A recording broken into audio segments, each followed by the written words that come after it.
Guys, I'm going to touch on something real quick. Been talking about for a couple days, and me and Timber Slasher North Carolina, he's on YouTube. If you hadn't seen him before, check him out. He's got some killer stuff. We commented on a post I'd made Saturday, I think it was, on these. I noticed it more on the 325 chain. Once these things, once they get worn down, you just can't hardly get them to get a bite, no matter how much you cut the rakers down or file or whatever, no matter how sharp the tooth is. I think what we see, and if you'll notice, these teeth get narrow as they go on back. Wish I would zoom in a little closer where you could really see it.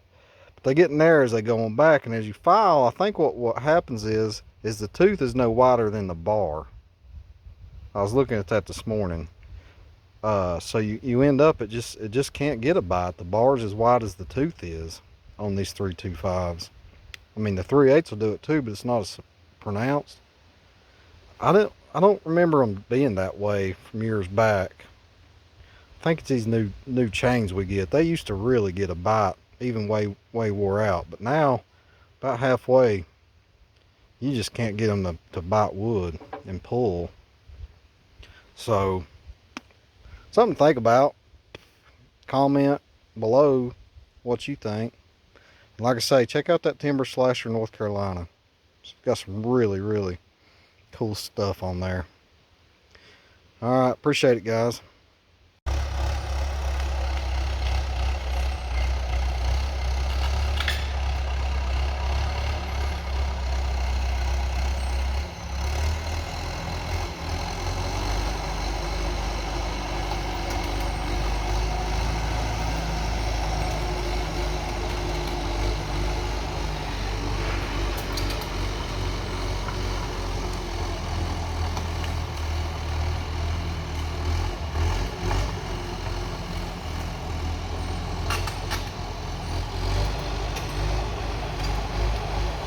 I'll have to get some of these in my darn dozer.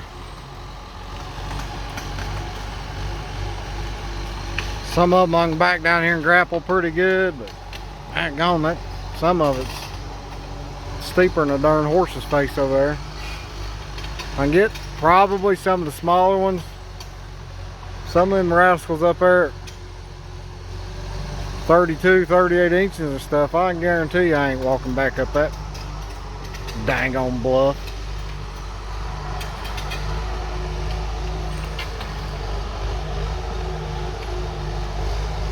Can't even see the dozer over there.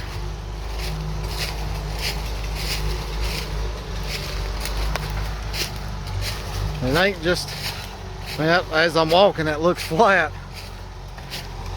I promise you, this thing straight up. And it's not just a straight up, you can't see it, but it's sloped to the side.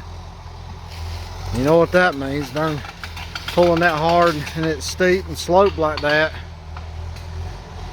rascals will crawl off on you and won't steer. So I'll get what I can get with a grapple, set out the rest of the dozer, but at least it's got some dandy timber on it. I mean,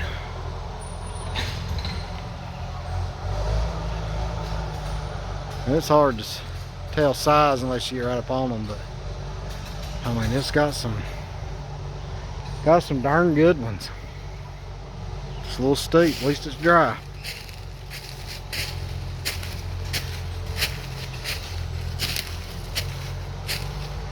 Getting too old to climb these bluffs. You get used to logging flat ground, you get out of shape. Can't get your butt going.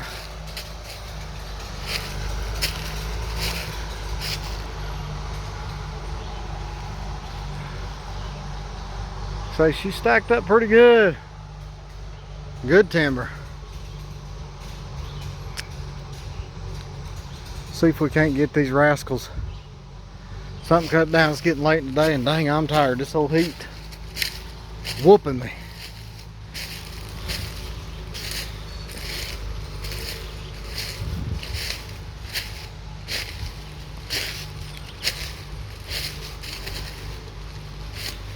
It's dry. We need some rain.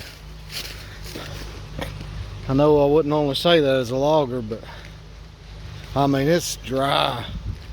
If you push you down a little something for a skid road or something, it's every bit steep. I mean, that dirt's so loamy and sandy and dry. I mean, the skidder just won't get a hold of nothing. Spin a hole in a heartbeat.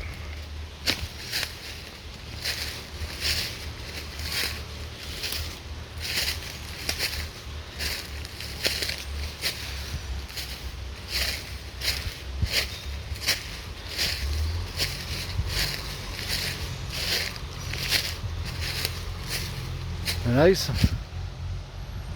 I mean, that right there, it goes up there and gets that old woolly lap, but I mean, that's a hammer.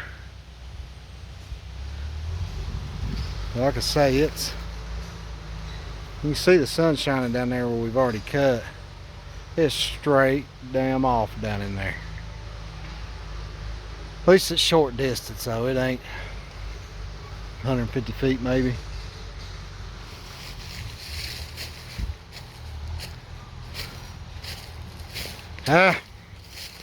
We'll get to it here. See if we can bust us off something. Stay ahead of that truck. I think we still got 5 loads out there or something after they picked up today. So I'm staying ahead of them pretty good, but dang, if you ever get, you know how it is, you ever get dropped off and that truck's on you, and it's hard to catch back up. And I don't like that crap. I like them, you know, I don't want it stacked up long enough you start having stainage. But you know, between, so we pull pulpwood too, and that's a tight market right now. Just here in the south, they stay overstocked, and it don't pay good, and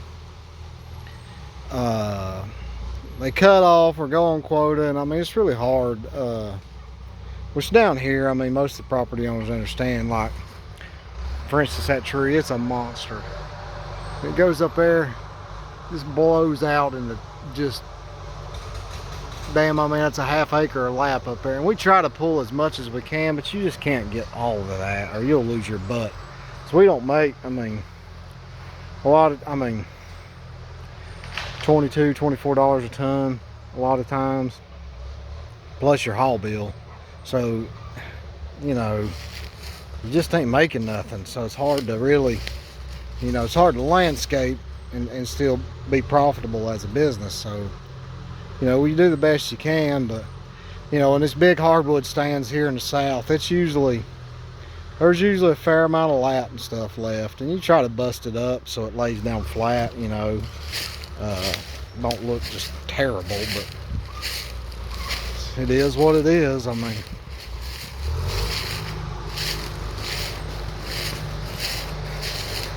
well, I'll get off here and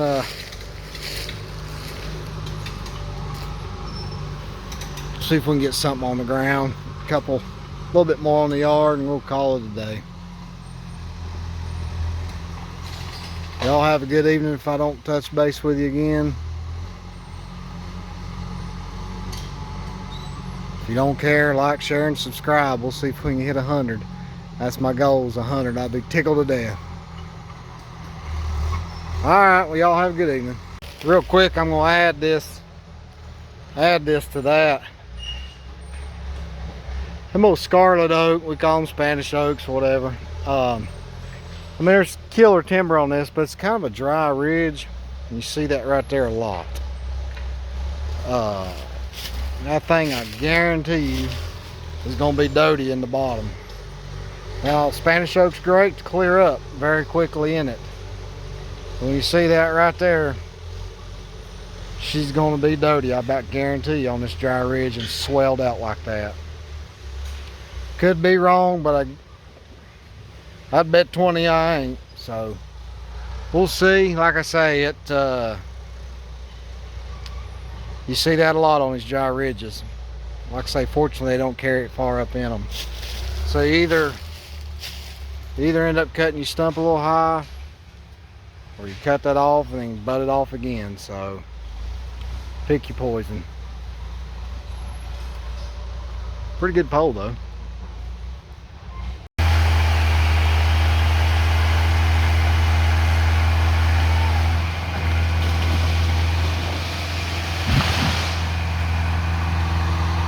Boom. Alright, ladies and gents, I'm on the way home.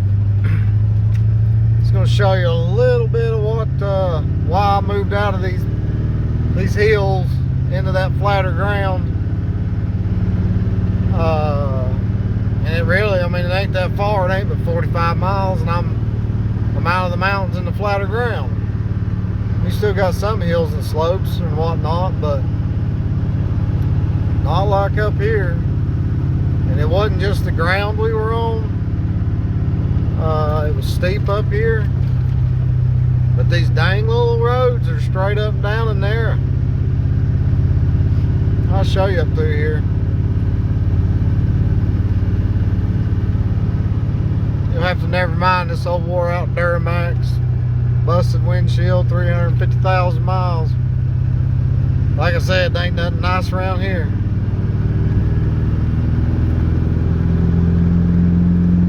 Got to build up a little head of steam right here.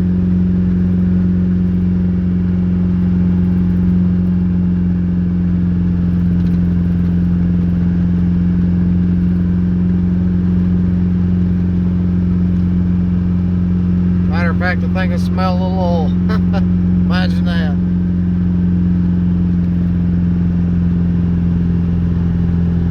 Right here it turns straight up. We've hauled off of here before. It's hard to tell, but I mean, that's turning straight up. You can see right over in them. Well, I'm going too fast for you. This hill right here, I mean,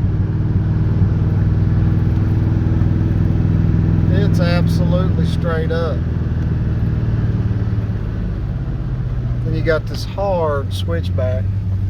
Like I say, I mean, look up. Hard to see, but you can see that switchback. That's how, and that thing's straight up.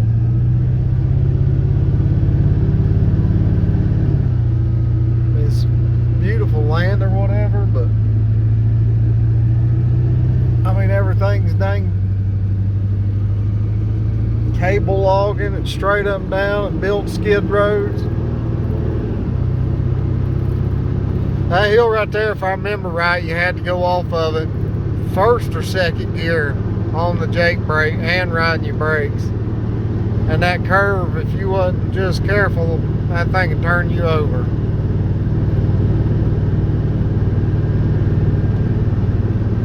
And going from there on down to the flat land is just one switchback after the other. It ain't a whole lot better. Like I say, that you can see, that's why we got our equipment moved a little bit south. Anyway, thought I'd show you that on the ride home there. Y'all have a good one. Right here is what some of the cuts around here look like. Let's see if I can get on around the road here.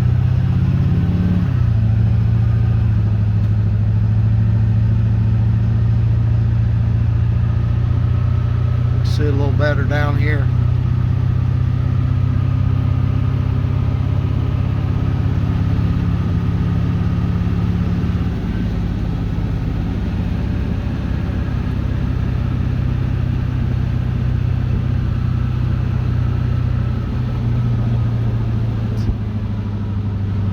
I bet the sun will be shining right in our eyes.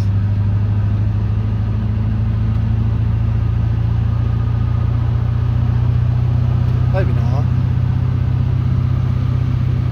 This was a huge cut too. As you can see, I mean, that's a clear cut.